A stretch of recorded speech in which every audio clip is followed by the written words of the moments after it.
Thank you very much for being with us. We're dedicating this next part of our program to the vital work of the United Nations in trouble zones to ensure children get education.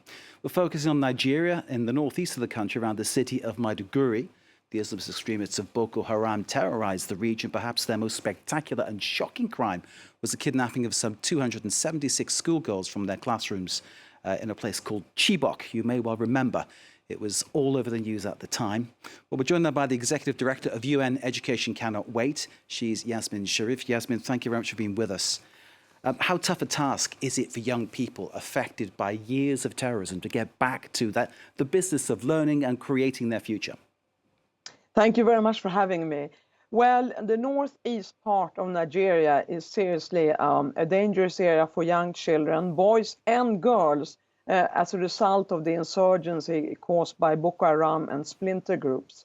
And I was there last week together with my team and members of our executive committee, Germany and Norway, seeing the results of some of the work that we have done in our investments. But there are over 2 million children in northeast Nigeria that are not accessing school as a result of the conflict. So 2 million children not actively in school, which if you think about how that pans out going forward, it really is trapping people in a kind of education poverty trap, isn't it, in some way, shape or form. But these children have seen and experienced some horrific things, haven't they? Can you give us some kind of background on that? Well, you know, the way the Boko Haram has put its objective is to destroy education. So you can say that education is directly targeted as a part of that insurgency. And then girls are mostly affected because they are abducted and brought into what they say the bush, where they have their strongholds, and subjected to sexual abuse, rape, forcibly early marriage, and completely removed from any developmental or educational system until they manage to escape. And that's where we come in with our partners on the ground, UNICEF, Save the Children, Norwegian Refugee Council, and many local organizations to address and try to reintegrate them in society. And that is obviously an easy thing to say. As you know, it's a very difficult thing to do because childhood trauma has a horrible habit of staying with someone right into adult life, and then it gets repeated in the cycle through families and handed down through generations, which is a tragedy in itself. You're investing a lot of money in the area. I'm seeing the figure 15 million to scale up support for education programs. How's that money going to be spent, Yasmin? Well, we saw very concrete results on the ground. We have previously invested $21 million. And so we visited the schools that were run by these organizations, and also another investment in the Global Survivors Fund that was created by Nobel Prize laureate Dr. Mukwege. And we saw the utmost, the best top-notch mental health and psychosocial services methodologies to help them come out of that shell. And you so rightly mentioned how this lives on traumatically after generation and generation. But they were actually liberated through this methodology. We saw academic training of teachers, proper schoolhouses. Mind you that over 2,000 teachers have been killed as a result of the conflict. So recently trained teachers, material, school feeding, nutrition. We are giving them a holistic quality education. And we are now about to invest another $15 million, but more funding is needed. We could do very well to reach the 2 million with another $50 million if everyone came forward and contributed. And can I just go back to that figure you were talking about teachers being killed? Because it stuck with me, some 2,000 teachers being killed during the Boko Haram reign of terror. So it's about obviously helping children through, and you mentioned the work of the Global Survivors Fund, and that clearly is a massive challenge, but also getting teachers trained and teachers involved. Again, another huge challenge that you're facing.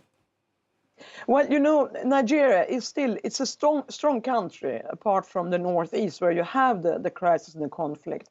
And the government of Nigeria is very committed to education and have very good qualifications. It's a strong visionary leadership.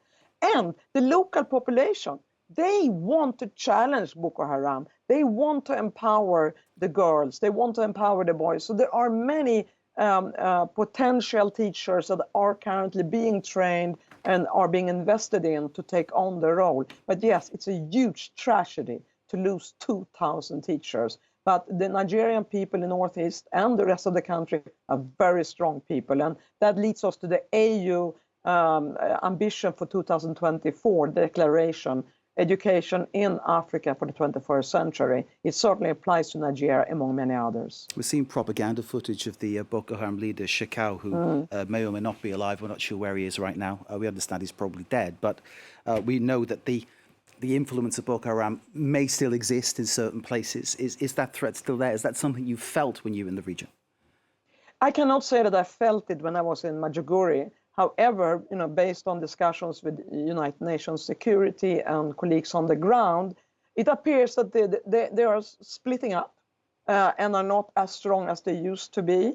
There are splinter groups being created, but the threat is still there. Their terror activities are still there. However, the army of Nigeria has become stronger in combating them. Yes, Sorry, but no, you finish, please, Yasmin. Your words are far more important than mine. Go ahead. Go ahead. No, but in combination with that, our role is to wage our combat for education, and that's what we do by investing more funding in girls and boys' education. That's also another way of opposing that. You told us earlier that boys and girls were equally victim to the kind of humiliation that came with the terrorism. The spectacular case that perhaps captured everybody's imagination from Maiduguri right across the sea to the White House at the time. I remember Michelle Obama posting online in support of the Chibok schoolgirls, 276 schoolgirls kidnapped, subjected to forced marriage, rape, the whole litany of torture, if you like, and humiliation. And one wonders how they get back to any kind of normal life after that. Do you have any kind of update, Yasmin, on how those girls might be doing? I know your mission wasn't specifically about them, but I suspect it might have come into the conversation somewhere. Well, there are many of those girls, and we met. We were in 4 different schools and transition centers run by our partners, and the majority is girls, even if they didn't belong to that group. Our girls have gone through the same experiences.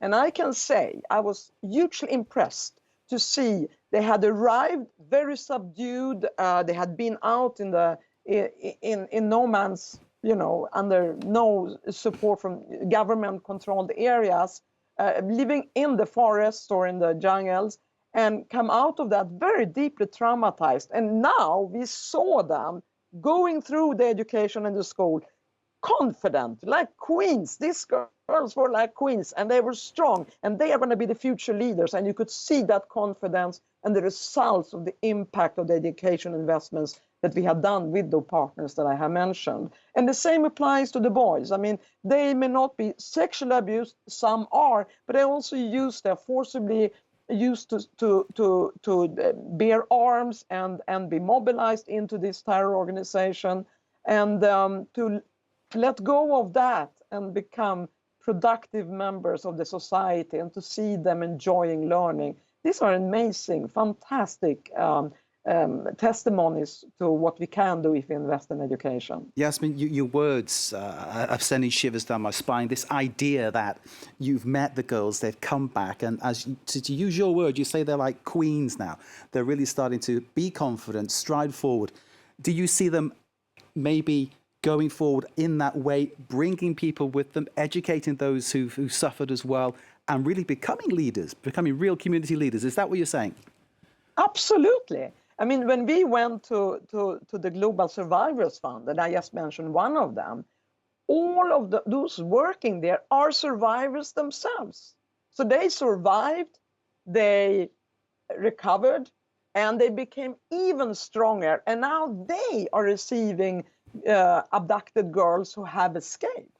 So that's the beauty of working with the local population, because they have gone through it, they've experienced it, and they know. I always say abnormal problems require extraordinary solutions, and they have that because they've been into that abnormal environment. and they are extremely creative, very strong, very resilient. This is it's a really positive message you've brought back from there, but clearly there is a lot of work still to do. That's one of the issues. You mentioned that the boys had specific problems as well, and obviously there's the issue of child soldiers that perhaps is something you could tell us about. Well, the boys, I mean, I met with a group of boys who had just escaped. They had never been to a school in their life, and they had to start sitting on the floor learning basic A, B, C, D, and they are 13, 14, 15 years old. And you could see the difference between them and boys or girls who had been around and gone through this education. They were very excited, but they were also, their eyes were hollow. They still had fears, and trauma is not something that is processed overnight. It takes a lot of investment, and you could clearly see in their worn out clothes, their hollow eyes, and still that little light of hope, wanting to return to society again. And I don't know what they have done, what they have gone through exactly, but they have come out of a very dark place. That was so clear. Yasmin, if you don't mind, we've got a short amount of time left. Can I ask you about the situation in Gaza right now? Because perhaps people could draw a parallel with what these children have been through and what children in the Gaza Strip are going through right now. Circumstances are different, I know, but the bottom line is their education is stopped and they're experiencing trauma. What do you see for the children of Gaza, Yasmin? Thank you very much, and I'll try to be as fast as possible because there's a lot to be said. One, it's very difficult to compare human suffering for children. Everyone has their own context and have their own experiences, so I don't want to make that comparison. Suffering is suffering. However, for the children in Gaza, and I have worked in the area and I've seen it, and we have invested in UNRWA schools in the past. Today, according to UNICEF, Gaza is the most dangerous place on earth for a child in the entire world. And as all my UN colleagues and civil society colleagues have said, and I've been in this business of working for humanitarians and development in 34 years, I have never, ever seen anything like Gaza in my entire lifetime of professional life. So let's hope, and I will echo the call by our Secretary General, we need an urgent humanitarian ceasefire now. We cannot continue. Their education, there are over 500,000 children in Gaza without any education at all whatsoever, schools destroyed, and there are 1 million children, 1 million, all of them, 100%, that are deeply, deeply traumatized. And as you said, can go on for generation to generation. It got to stop. Yasmin Sharif, Executive Director of Education Cannot Wait, UN Education Envoy. I think is one way to describe you, but it's so much broader what you do. And thank you so much for coming on our channel and telling us about what you were doing in Nigeria and your thoughts about Gaza. I appreciate you sharing that with us. Thank you, Yasmin, very much indeed. Yasmin Sharif there from the UN Education Cannot Wait programme. We take a short break. After that, it's our Eye on Africa. Stay with us for that.